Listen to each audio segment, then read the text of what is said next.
Предаването следва разговор с Тошко Йорданов, председател на парламентарната група на Има такъв народ и на Временната анкетна комисия, която разследва скандала в агенция Митници. Здравейте, господин Йорданов. Здравейте. Имаме добра връзка да говорим за скандала на скандалите. Едни го наричат невиждано и нечувано корупционно образование, а други смятат, че това е предизборна политическа бухалка на противниците на ППДБ в разглобената сглобка. Вие като председател на комисията, като виждате документите, с които бива подкрепен този сюжет, как бихте го описали? За мен си е корупционен скандал. Точно защото съм видял част от документите, веществени доказателства, начина по който са събрани.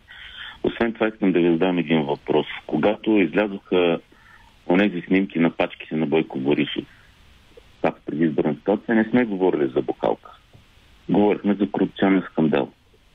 Сега излязоха пачките на Продължаваме промяната, а те говорят за предизборна бухалка. То отново си е корупционен скандал. И двете са корупционен скандал. Политици, които са забъркани в корупционни скандали, твърдят, че е бухалка. Когато е за противника, няма проблем. Когато обаче те са нагазили в корупцията, тогава става предизборна бухалка. Жалко е да се гледа, но тук има твърде много конкретни факти и каквото и да казват, за съжаление, майки грозен корупционен скандал. Намеквате за двойния аршин в тълкуването на фактите. Вчера един от адвокатите на обвинената бивша шефка на митниците Петя Банкова си позволи да каже, че ако Живко Коцев, екс-главният секретар на МВР, иска неговия съвет, той би му казал, че има от какво да се притеснява. Вие, като се запознахте с материалите, от какво мислите, че трябва да се притеснява Живко Коцев? Вижте сега, Живко Коцев, аз не бих се очудил, ако бъде обвиняем съвсем скоро. Там, от това, което аз видях, той отишъл съзнателно сам да даде показания с адвокат през прокуратурата. Ако се спомните, след това бившия премиер Денков и други представители на премиерата твърдяха, че му било казан натиск, но той доброволно отишъл да дава показания. Това е съвсем сигурно. Да, и с желанието да бъде свидетел.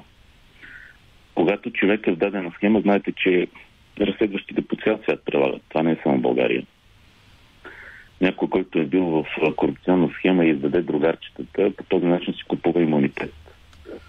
Според мен това е била целта на Живко Коцев. После, разбира се, той тръгна да се завърта. Не знам какъв натиск му е било казан път на него от премиера, бившия Денков. Но човек, който е бил вътре в цялата ситуация, нищо чудно да се окаже и подсъдим. А адвокатът на госпожа Банкова може би има и друга информация за Живко Коцев. Не знам, тук спекулирам абсолютно насляпо, защото според мен след разговора му с Денков му е бил започнат нещо друго, за да тръгне да казва, че оставката му била под натиск, при положение, че доброволно сам е отишъл при това и е дал показания срещу Банковите, срещу Бойко Рашков и срещу онези двамата с контрабандния канал. Защо според вас толкова категорично застанаха зад Живко Коцев от Продължаваме промяната Демократична България, ако са разполагали с всички сведения в кориците на делото, с които и вие разполагате във Временната комисия? Не мисля, че тогава в началото, когато се изказваха, са били наясно с мащаба на показанията на събраните СРС и веществени доказателства. Те реагираха почти инстинктивно веднага и това са хора, които са хванати в издънка и направиха някакъв кризисен пиар. Според мен не знаеха мащаба на разследването. След това, както виждате, долу-горе са по-обрани. И почнаха да говорят за предизборна бухалка. Единственият, който се позволява да продължава да говори, че Живко Коцев е светълно отъкнен светец, е така наречения генерал Атанасов, който между другото лично е настоявал този човек да бъде главен секретар на МВР. Което поражда съвсем обосновани съмнения генерал Атанасов къде е вързан на цялата тази верига. А може би е подценена цялата доказателствена част, защото залогът МВР, да имаш свои хора в МВР, те да са начело на организацията за провеждането на изборите, е бил по-важен.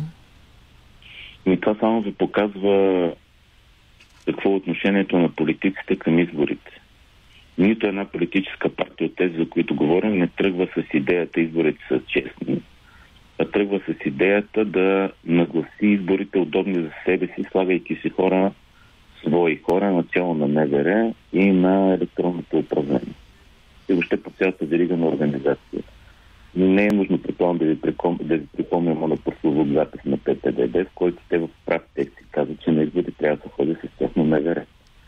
И затова сега целият бой е инспириран и от това. Тъй като се задават избори, едната политическа сила няма да може да контролира и да манипулира изборите, имайки собствено МВР. За ППДБ няма проблем те да манипулират изборите. Има проблем друг да манипулира изборите. А за българите изцяло има проблем, че подобни партии по този начин отиват такава нагласа на изборите. Можем да кажем, че МВР е било на най-различни партии, ако използваме тази формулировка на институцията по време на всякакви избори, но никога не можехме да предполагаме и нямаме доказателства след това, че изборите е можело МВР така да ги нагласи, че резултатът да се получи удобен на някой от партиите. Защо според вас ППДБ си мисли, че МВР е толкова силно? Вижте, първо, говорили сме за МВР-та на разни партии, но никога толкова директно някоя партия не си искала МВР-та. Сега, ако върнем назад, последните имаше доста избори. Последните 3 години. Повечето от тях, когато служебният кабинет се правеше от президента, не сме говорили, че вътрешният министър е на някоя партия. Или поне много по-малко. Много по-малки съмнения имаше. Тук има директни заявки на една политическа сила, която директно заявява, че си иска МВР-та за изборите. Освен това, също политическа сила ППДБ промениха Конституцията така, че служебният кабинет да бъде практически политически. Просто бяха достатъчно глупави, но изчислявайки всички условия, те сервираха политически кабинет на ГЕРБ и ДПС. Но идеята е била те да снимат собствен политически кабинет, когато и да дойдат пресрочни избори. Не се ли спомните, че те искаха изпълняващият кабинета в оставка, който и да е той да продължи да изпълнява функциите на служебен кабинет. Ето ви тогава пък чисто искане на нашите политически кабинет целият да прави изборите. Отвратително е това, което направиха ПСД. Отвратително е. И понеже наистина са глупави и некадърни, сервираха тази власт в ръцете на ГЕРБ и ДПС да не плачат в момента. Те носят по-голяма отговорност за кабинета Главчев, отколкото самия премиер Главчев, служебен премиер. Сега... иначе само да довърши, извиняйте, понеже ви избягах от въпроса. МВР може да спре до известна степен контролирания и купения вод, може и да не го спре. Заради това те искат МВР. И при ниска избирателна активност тежестта на един купен или контролиран вод е по-голяма, отколкото при висока избирателна активност. Тук всичко е в ръцете на българските граждани. Ако излязат да гласуват повече от 45%, примерно 60%, този контролиран вод има много, много по-малка тежест. Вие как коментирате темата с компроматите и с корупционните скандали? Това ще ядоса ли хора, т.е. то вече ги ядосало, социолозите отчетоха тази тенденция, но това ядосване ще ги накара ли да гласуват или още повече ще ги затвори в себе си разбирането, че всички са маскари и няма за кого? Невероятно и двата процеса ще се движат. Не знам кое ще наделе. Нормално е подобни неща да отвъртят една група хора, които с пълно право да кажат всички политици са боклуци. Проблема в този начин на мислене е, че когато тази група хора откажат да гласуват, твърдите ядра и купения въд придобиват ужасна тежест. Ще ви дам съвсем нагледен пример. 90-те години избирателната активност беше между 80 и 90% и ДПС и от тогава до сега имат между 300 и 400 хиляди гласа на изборите. 90-те години 400 хиляди гласа са на ръба на 4-5%. А след 2020 и преди това, при ниска избирателна активност, да речем 47%, 400 хиляди гласа те правят трета политическа сила. Така че тази мантра всички са маскари, дори да е вярна. Ако искате да накажете маскарите, всъщност трябва да гласувате, защото иначе 400 хиляди гласа на ниска избирателна активност те правят втора или трета политическа сила и това е на кой трябва да се пита. Мислите ли, господин Йорданов, че този скандал с митниците, който разследва вашата временна комисия, изобщо щеше да излезе в публичността, ако с глобката теоретично се беше разбрала за ротацията? Питам, защото още докато се преговаряше, имаше един друг скандал, този за намерената карта на Турски поток, но тогава ППДБ се пазиха от тази тема като дявол от тамян. Нещо, което, разбира се, сега ГЕРБ СДС не прави с папката за митниците. Не мисля, че сте абсолютно права. Ако тази глобка не беше се разпаднала, тези неща нямаше да излязат. Мисля, че и двете групировки, двете ОПГ-та в глобката се държаха едни други с подобни неща, тъй като тия контрабандни канали, сега тук говоря от моя лице, нали, не като някой, който е намерил документите в темата, но логиката казва, че тия контрабандни канали, които са съществували, преминават от едната власт в другата. Така че на ГЕРБ не било изключително удобно, според мен, да ги хванат с издънка, защото се знае това нещо може би предварително, а те са достатъчно глупави да го поемат по този некаверен начин. От друга страна, тая карта пътна за Турски поток, може би казвам си, в ППДД не бих се очудила още от времето на Кирил Петков.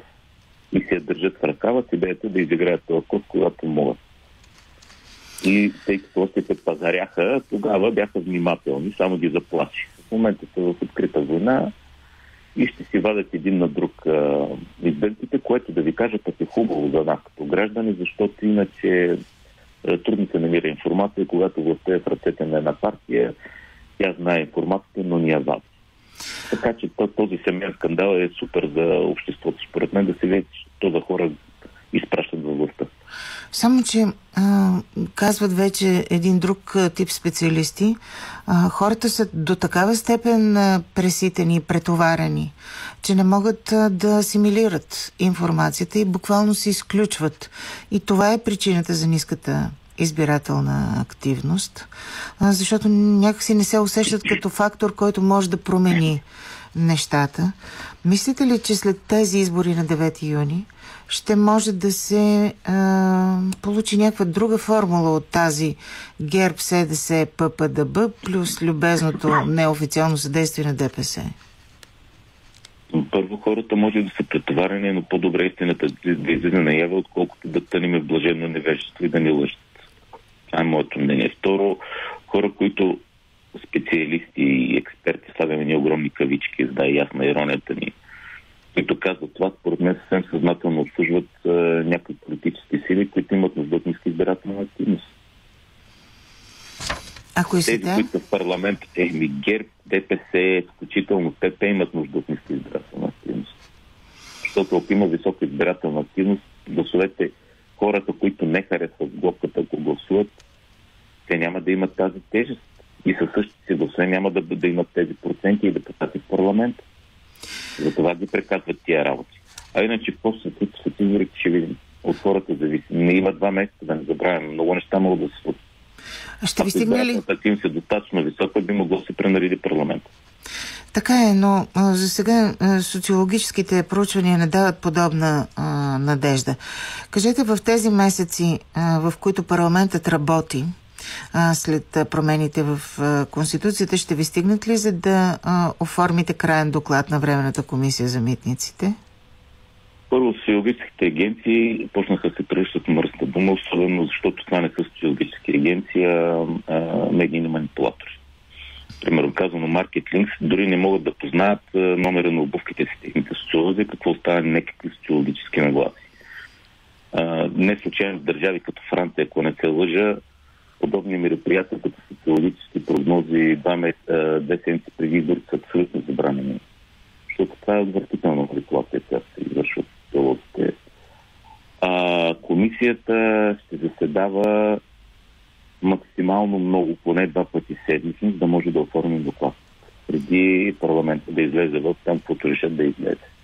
А той трябва да излезе? Би трябвало да работим. Не би трябвало. Поне един месец преди датата на изборите. То е много сложно, защото пък от друга страна е написано, че работим докато се избере следващия парламент. Така да имате една гарантирана преднина през всички останали играчи, които не са парламентарно представени на тези избори. Това не е... Ама този въпрос защо към мен? Този въпрос, викнете ли великият създател на Конституция Христо Иванов. И го попитайте защо направи това. То не е сложно и него ще попитам. Точно за да имат преднина пред останали. Предполагам, че ще се реши с някакво гласуване в парламента, в което ще участвате. Затова така поставям темата. Предполагам, че ще има някаква... Не знам как ще го оформят. Вижте, ние сме 11 човека в този парламент, следващия няма да сме толкова. Ще бъде много повече.